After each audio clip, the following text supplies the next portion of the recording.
አብይ አህመድ አሊ መራሹ የብልጽግና ስርዓት ክፉኛ ከነከሳቸው ተቋማት ውስጥ የኢትዮጵያ ኦርቶዶክስ ተዋሕዶ ቤተክርስቲያን በቀዳሚነት ትጠቀሳለች።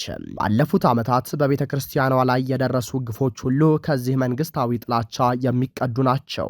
ቤተክርስቲያኗ መዋቅር ዘርግታ ስርዓት አበጅታ ህዝብን አሰባስባ ሀገር ያቆመች መሆኗ ለትላንት ጠል ኃይሎች ምቾት አልሰጠም። ጥላቻቸውንም ተቋማቷን ከማፍረስ እስከ መሪዎቿና ተከታዮቿን ማሳደድና መግደል የደረሰ ተግባራዊ ስራ ተሰርቷል።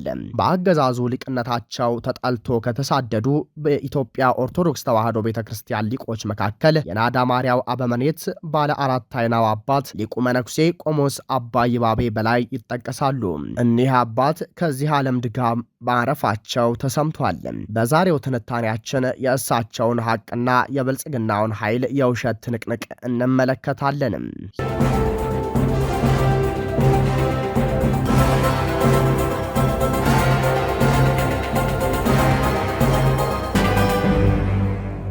የኔታ ይባቤ በላይ በ1979 ዓ.ም ጀምሮ በሰሜን ጎጃም ዞን ሰሜን ሜጫ ወረዳ በሚገኘው የክብረ ደናግል ናዳ ማርያም ቤተክርስቲያን ወንበር ተክለው በማስተማር በሀገሪቱ ላይ በርካታ ሊቃውንትን ያፈሩ ሊቅ ናቸው።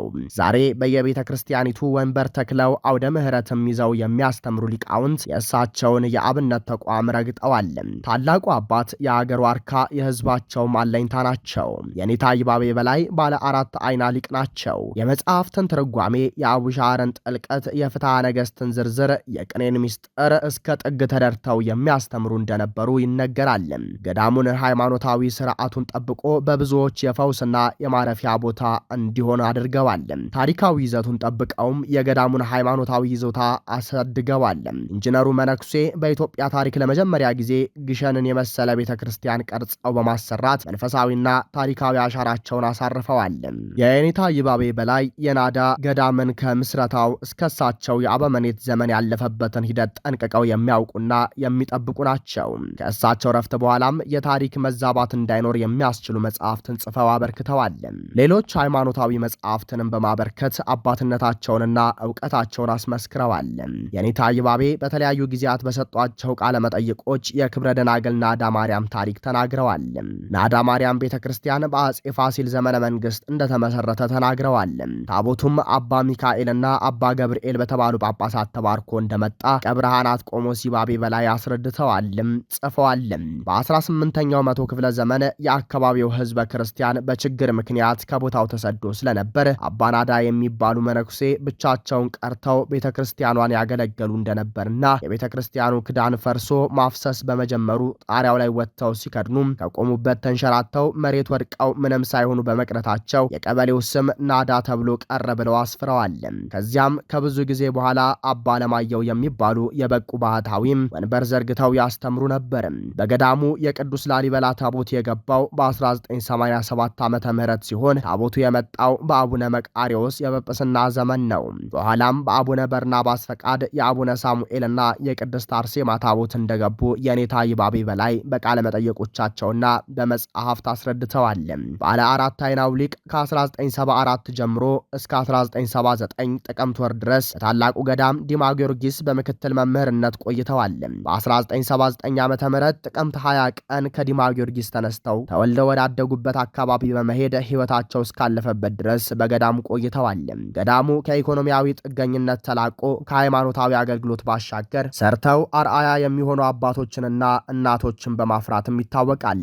ናዳ ገዳም ፍጹም ሰላም የሰፈነበት ለስጋም ለነፍስም እረፍት የሚሰጥ ቦታ እንደሆነ ይነገርለታል። ታዲያ እንዲህ ያሉ ቅን ስራዎችንና ሊቅነትን አብዝቶ የሚጠላው ብልጽግና ታላቁን አባት በተለይም ባለፉት 3 ዓመታት ሲያሳድዷቸው ቆይቷል። አዲሱ የአማራ ትውልድ በአገዛዙ ላይ ነፍጥ ካነሳበት ጊዜ ጀምሮ የብልጽግና ሰዎች እሳቸውን በደጋፊነትና በተሳታፊነት ፈርጆ ሲያብጠለጥላቸው ከርሟል። ቀድሞውንም መንፈሳዊ ጀግንነታቸው የተመሰከረላቸውንና የማይሰበሩትን አባት ሰድቦና ዘልፎ አልበቃው ሲል ባህር ዳር አምጥቶ እስከ ማሰር ደርሶ ነበር። በቤተ ክርስቲያን አውደ ምሕረት ትምህርተ መስቀል ተላብሶ ሲሰብክ የኖረው ያፈረሰው ዲያቆን ተኩላው መልእክተኛ የብልጽግናው ምላሰኛ የአብይ አህመዱ የቅርብ ሰው ዳንኤል ክብረት ዋነኛ የጥላቻ ዘመቻው መሪ ነበር። የኔታ ይባቤ በላይ ክላሽ አንግተው ዲሽቃ ጠምደው ሳይሆን ሊቅነታቸው እንደ ጠላት አስቆጥሯቸው 28000 በሚሆነው የብልጽግና የሳይበር ሰራዊት እንዲብጠለጠሉ ሆኗል።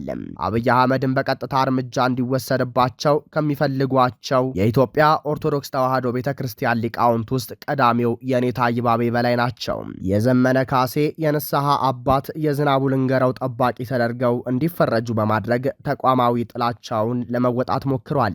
በፋኖ ደጋፊነት ያሳደዷቸውን የብልጽግና ሰዎች አንድም ቀን ጉዳይ ሳይሉ በሃይማኖታዊ አገልግሎታቸው ቀጥለዋል። ባሳለፍነው ነሐሴ ወር ከእስር ከወጡ በኋላ በጥቅምት ወር ናዳ ማርያም ገዳምን የአቡሻር የትርጓሜ የቅኔ የፍትሐ ነገሥትና የድጓ ማስመስከሪያ ማዕከል ማድረግ የሚያስችል ጉባኤ ቤት ከፍተዋል። የድጓ ማስመስከሪያው ከጋይንቷ ቤተልሔም ቀጥሎ በክልሉ ሁለተኛው ነው። ይህ ስራቸው በብልጽግና የሳይበር ሰራዊትና ካድሬ ብቻ ሳይሆን በጎጥ ለቀስተኞችም ዘንድ የቅናት ተቃውሞ አስነስቶ ነበር። የእኒህ አባት ዓለም ድካም ማረፋቸው ለሕዝቡና ለቤተ ክርስቲያኒቱ ትልቅ መጉደል ነው። እረፍታቸውን አስመልክቶም ብዙዎች ሐዘናቸውንና ምስክርነታቸውን እየሰጡ ነው።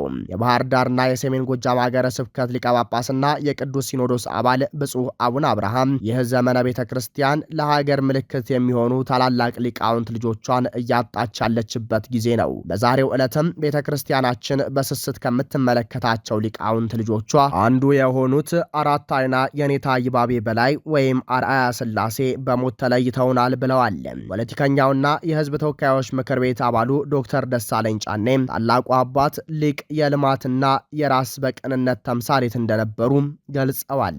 በእመጋ መጽሐፋቸው ስለ ናዳ ገዳም ያነሱት ደራሲ ዶክተር አለማየሁ ዋሴ የመንፈስ አባቴንና የልብ ወዳጄን የኔታ ይባቤን ህልፈት የሰማሁት በጥልቅ ሐዘን ነው ብለዋል። የቀድሞ የኢቲቪ ጋዜጠኛና የማህበረ ቅዱሳን ቴሌቪዥን ስራ አስኪያጅ መስከረም ጌታቸው የኔታ ይባቤ የሀገር ምልክት ነበሩ ብላለች። ናዳ ገዳምን በጎበኘችበት ወቅት የኔታ ይባቤ በላይ የአካባቢው ምዕመን አማካሪ፣ የታመመ ዳባሽ፣ የተቸገረ ጠያቂ፣ የተጣላ አስታራቂና ትንሹም ትልቁም እሳቸውን ካላገኘ ደስ የማይለው እንደሆነ ገልጻለች።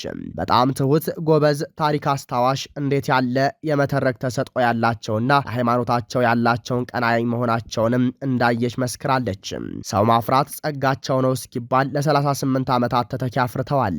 የማይደክሙት ቁጡ ሲሏቸው የዋህ፣ ትዕግስተኛ ሲሏቸው የቤተ ክርስቲያን ጉዳይ የተነካ ሲመስላቸው ከፍ አድርገው የሚናገሩት አራት አይና ቆሞስ አባ ይባቤ በላይ በማረፋቸው የተጎዳችው ቤተ ክርስቲያን ብትሆንም እነዛ ከእሳቸው ደጅ ውለው የሚያድሩት ከእግዚአብሔር ቀጥሎ ተስፋ የሚያደርጓቸው የአካባቢው ምዕመናን ሐዘን ከባድ መሆኑን አንስታለች።